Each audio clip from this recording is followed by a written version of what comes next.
We were an impressive, beautiful animal before all this began.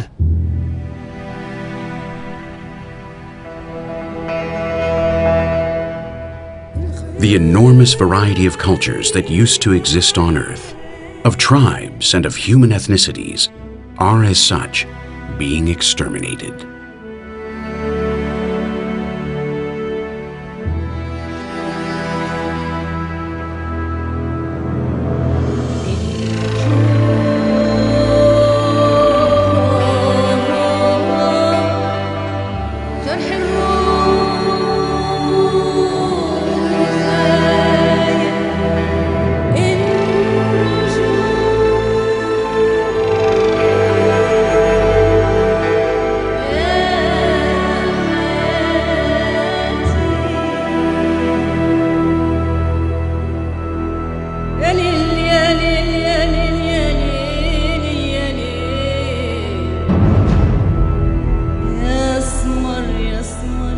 The number of autonomous ethnic groups in the world reached its zenith in the year 1000 before Christ. At that time, there were some 500,000 different tribes. Today, there are fewer than 200. Experts figure that in the year 2300, there will be only one state.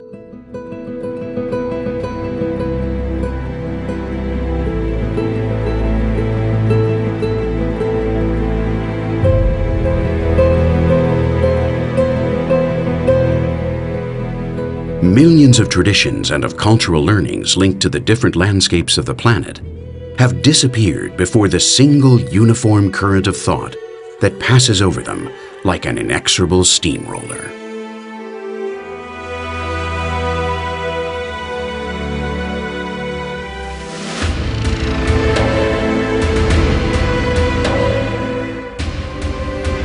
The rites of the tribe of the suit spread throughout the planet like a plague, annihilating other cultures. They don't care about religion, races, or creeds. Their only god is economic success. The tribe of the suit is all of us and no one.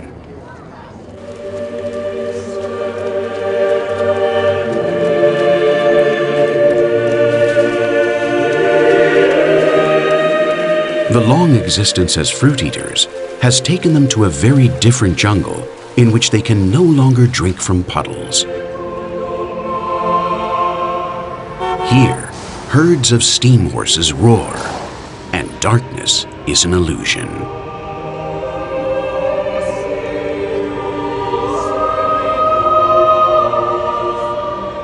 These places are better fit for insects than for primates.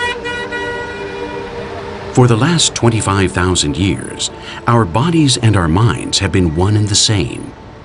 We got here biologically through natural selection, a rather slow but persistent engine that is difficult to change without help from the millennia.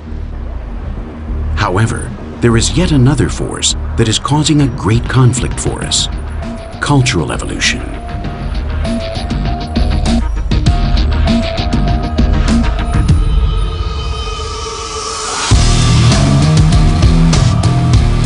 This changes quite fast, too fast. It places the habits of an internet surfer in a body that is not so different from that of a chimpanzee.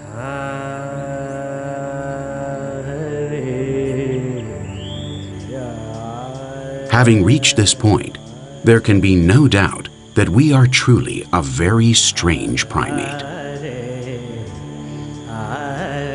Long legs, strange feet.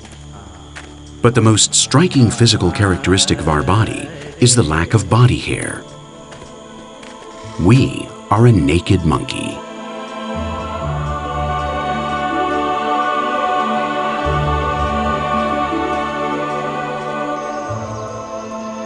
It's something unique among primates, and very infrequent even among mammals.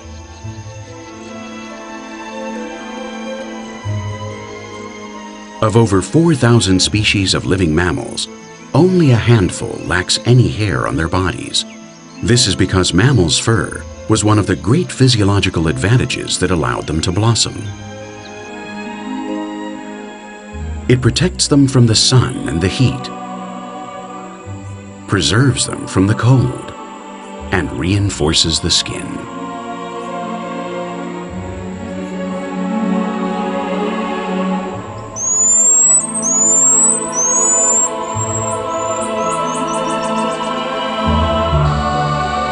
The other mammals that lost their fur like us did so mainly because they changed their land-based medium for another.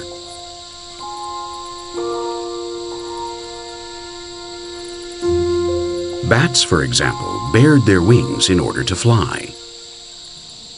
They're the only mammals that have conquered airspace.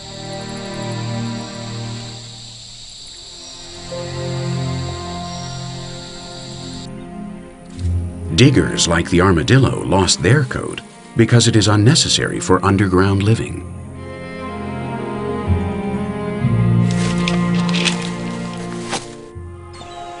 And aquatic mammals did it to adapt to water.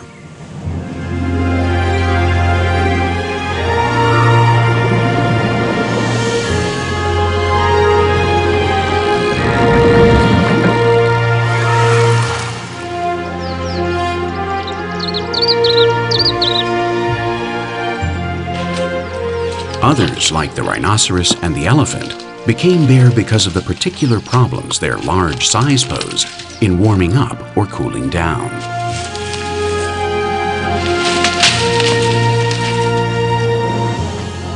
But we don't fly like bats, nor do we bury ourselves like armadillos, nor are we as big as elephants.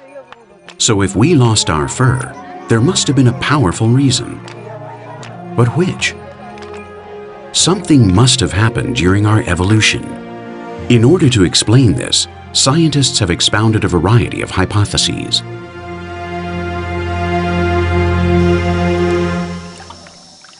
One of them is that certain immature features of primates were conserved and prolonged in humans during our adult lives.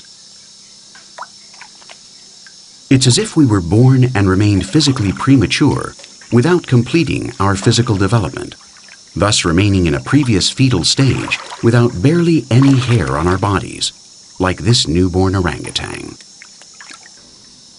Evolution favored the development of the brain, turning the hunting ape into an infantile ape.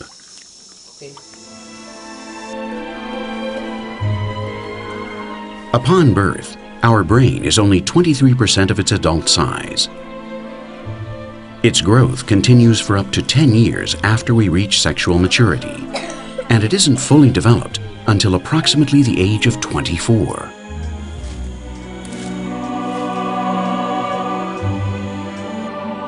The brain of a young chimpanzee, on the other hand, reaches its full growth at its first year of age. Therefore, a lack of body hair and an underdeveloped brain are infantile features. Other characteristics that could come from this so-called neoteny are our long, fine neck, different from that of other primates. The position of the cranium at a right angle, a flat face, small and late-emerging teeth, and the big toe, which has not moved to the side as it has in the great apes.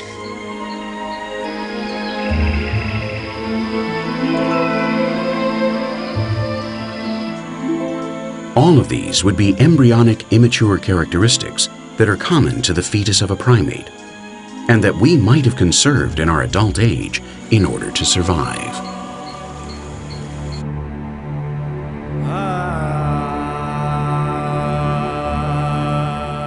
But the most attractive theory is undoubtedly the one that explains that we had an evolutionary past closely linked to water. In other words, that we were once practically a marine mammal.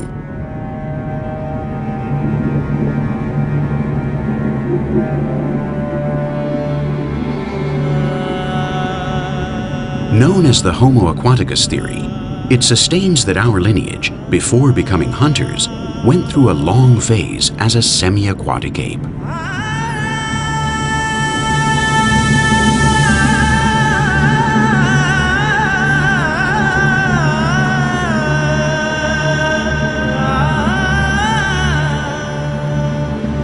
According to this theory, our ancestors moved to tropical beaches in search of food.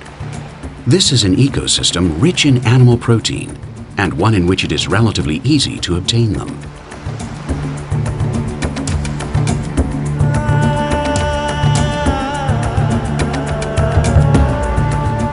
In the beginning, we searched for seafood and coastal animals in line with the tide, within the sand and the beach rocks.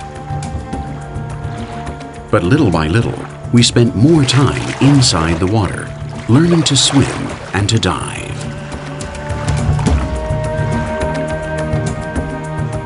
It was then when, according to this theory, we lost our body hair, like dolphins, keeping it only on our heads, the only part of the body that remained outside the water and exposed to the sun.